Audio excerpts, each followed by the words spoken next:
Саламатсыздарбы? Дүйнөдө болуп жаткан соңку эл аралык кабарлар топтому менен тааныштырып, Наяз Ашматов. Трамп АКШнын Венесуэладагы операциясы учурунда жашыруун курал колдонгонун билдирди.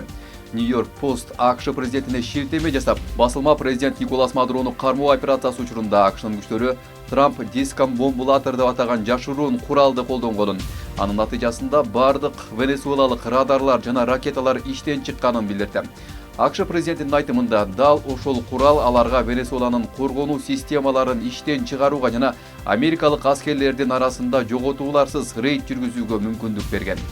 Трамптын айтымында курал 3 январда АКШнын тиг учактары Каракаска киргенде Кытай жана Орусиядан алынган Венесуэланын аскердик жабдууларын иштен чыгарып, Венесуэланын лидерин кармоодо чечүүчү ролду ойногон. Маек учурунда бул курал жөнүндө кененирээк маалымат берүүнү сурашканда Трамп аны талкуулоого укугу жок экенин баса белгилеген. The New York Post гезити Мадурону кармоо операциясынын күбөлөрүнө шилтеме берип, америкалык аскерлердин чабуул учурунда Венесуэла президентинин күзөтчүлөрүнүн мурдунан күтүүсүздөн кан акканын билдирди. Алардын айрымдары кан кусушкан. Кандайдыр бир учурда алар бир нерсе учурушту. Мен аны кантип сүрөттөрүмдү билбейм. Ал абдан күчтүү үн толкунундай болду. Күтүлбөгөн жерден башым ичинен жарылып жаткандай сезилди, деп билдирген Мадуронун жан сакчыларынын бири. Венесуэланын коргоо министрлигинин маалыматына ылайык, АКШнын операциясы учурунда 83 адам каза болду. Израиль маалымат каражаттары Ирандын жогорку лидери Аятолла Али Хаменеи АКШнын соккусуна даярдануу үчүн куупсуз бункерге алынып кеткенин жазышты. Иран АКШ базаларына өлүмгө алып келчү сокку урарын эскертти. АКШ тараптан кандай гана ката болбосун, алардын базалары дароо бутага алынат деп маалымдады Иран. Мындай чаралар Ирандын коопсуздугун камсыз кылууга багытталганын кошумчалашкан. Ирандын коргоо министрлигинин басма сөз катчысы бригада генералы Реза Талайник биздин сандык жана сапаттык ракеталык мүмкүнчүлүктөрүбүз 12 күндүк согушка салыштырмалуу бир топ жогорулады. Чабуулга өтүү мүмкүнчүлүктөрүбүз Иран элине ар кандай аскердик агрессияга каршы турууга жардам бере турган маанилүү артыкчылык болуп саналат, деп билдирди ал. Ирандын Имам Хамейми аэропортунда Кытайдын 2 жана Орусиянын 1 жүк ташуучу учагы конду. АКШнын борбордук командачылыгынын командири адмирал Брэд Купер Израилге келди жана жакынкы чыгышта америкалык күчтөрдүн көбөйүшү жана Иранга кул салуу ыктымалдыгы боюнча Израилдин куралдуу күчтөрүнүн штаб башчысы жана Израилдин аба күчтөрүнүн командачысы менен жолугушаары кабарланууда. АКШ президентинин атайын чабарманы Стив Уитков менен Трамптын күйөө баласы Кушнер да бүгүн Израилге келишти.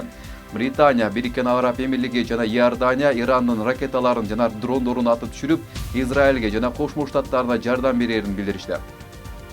Америка Кошмо Штаттарынын аба күчтөрүнүн оор транспорттук учагы Израилдин аймагынан Европага жана жакынкы чыгышка белгисиз аскердик жүктөрдү абадан ташууну улантууда. Аба жолдору аркылуу ташуу акыркы бир нече жумадан бери тынымсыз жүрүп келет.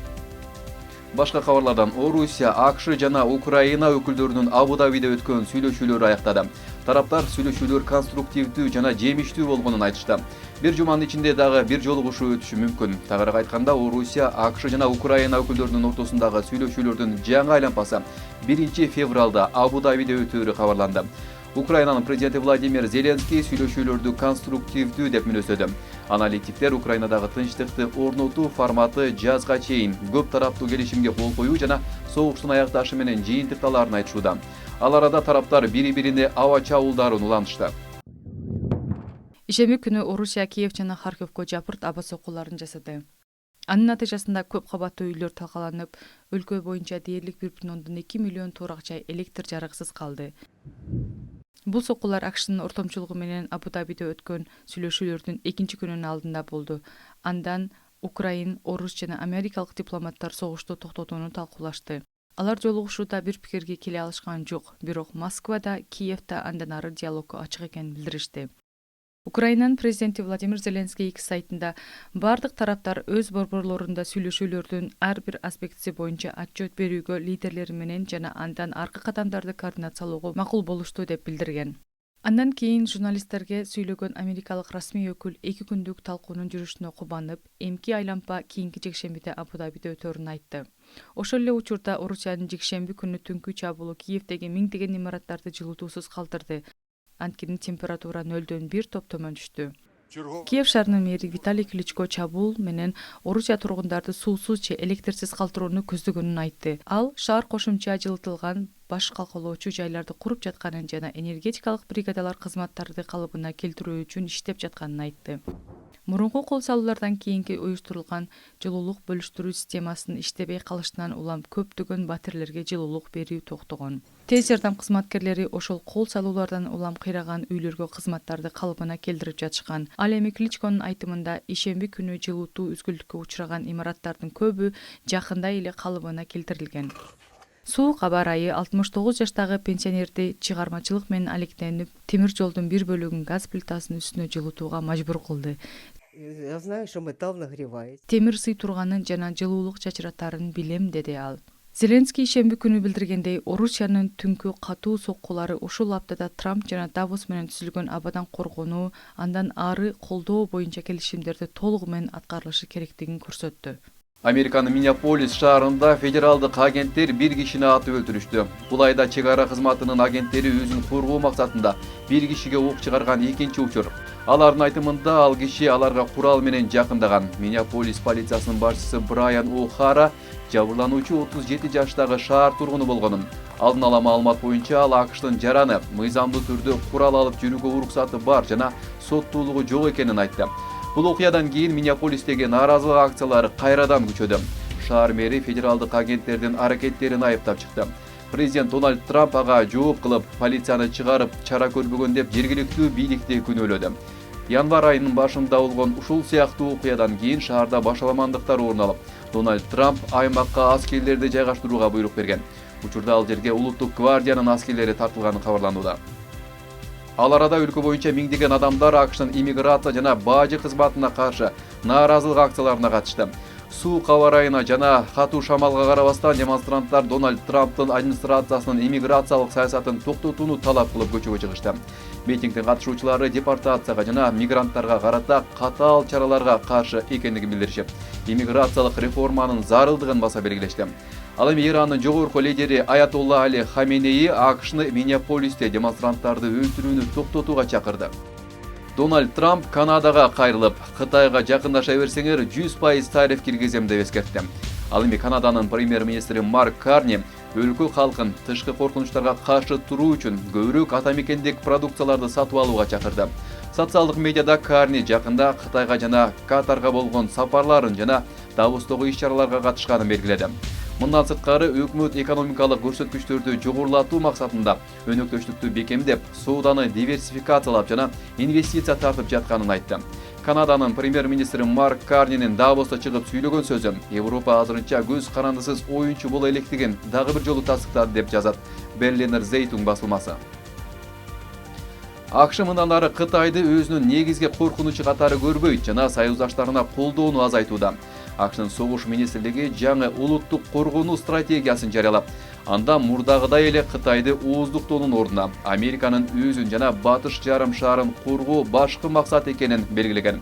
Вашингтон эми континенталдык АКШнын жана Панама каналы, Гренландия жана Мексика булуңу сыяктуу аймактагы негизги пункттардын коопсуздугуна көңүл бурат. Андан тышкары союздаштарга чектелүү түрдө колдоо көрсөтөт. АКШ өнөктөштөрүн өз коопсуздугу үчүн көбүрөөк жоопкерчиликти алууга чакырууда. Атап айтканда, Пентагон Украинага жардамдын негизги бөлүгүн Европа бериши керектигин айтып, ал биринчи кезекте алардын кызыкчылыгы экенин белгилейт. Документте Орусия НАТОнун чыгыш капталына туруктуу бирок башкарылуучу коркунуч деп аталат. Кытай мындан ары негизги коркунуч катары саналбайт, бирок аны ооздуктоо, дипломатия жана Тынч океанында коргонууну күчөтүү аркылуу улантыла турганы белгиленген. Бирок стратегияда көптөн бери биринчи жолу Тайвань жөнүндө сөз болгон жок. АКШда катуу Ферн бороону каптады. Жергиликтүү маалымат каражаттары бороондон улам шаарда 3 адам каза болгонун кабарлашты. Техас жана Луизиана штаттарында электр энергиясы өчүп, 18 штатта өзгөчө кырдаал жарыяланды. Америкалыктар дүрбөлөңгө түшүп, дүкөндөрдөн жапыр түрдө азык-түлүк сатып алышууда. Бул сүрөттөрдөн эл баарын тазалап, текшелер бош калганын көрүүгө болот. Ферн бороонунан улам температура рекордтук төмөнкү градуска түшүп, аймакта кар жаады. Ал эми катаал аба ырайына байланыштуу Кошмо Штаттар боюнча 10 миңден ашык каттам мүзгүлтүккө учурады. Кытай 6G технологиясын сыноонун экинчи этабын баштады. Өнөр жай жана маалымат технологиялары министрлиги биринчи этапта 300дөн ашык негизги технологиялар иштелип чыкканын билдирди. Кытайда дүйнөдөгү эң ири маалымат инфраструктурасы жайгашкан. Ал дээрлик 5 миллион 5G базалык станцияларын камтыйт жана өлкө боюнча 5G тармагын колдонуучулардын саны 1,2 миллиарддан ашты. 6G технологиясы байланышты эсептөөнү жана жасалма интеллектти бириктирип, аба, космос, курактагы жана деңиздеги аймактарды камтуу үчүн зымсыз тармактын мүмкүнчүлүктөрүн кеңейтет. Нейробиологдор адамдар кышында көбүрөөк укташы керек деген тыянакка келишти. Кышында биз жалпоо эмес, тескерисинче энергиябызды үнөмдөйбүз. Күндүн кыскалыгы жана сууктан улам адамдар байыркы жашоодогудай аман калууга, кыштан эсен чыгууга далалаттышат. Ошондуктан окумуштуулар адам баласы кыймыл аракетин жайлатып, эс алдыруучу хоббилери менен алектенип, үйдө жана жакындары менен көбүрөөк убакыт өткөрүшү керектигин сунушташат. Сиздер дүйнөлүк жаңылыктар топтому менен тааныша алыңыздар. Аман болуңуздар.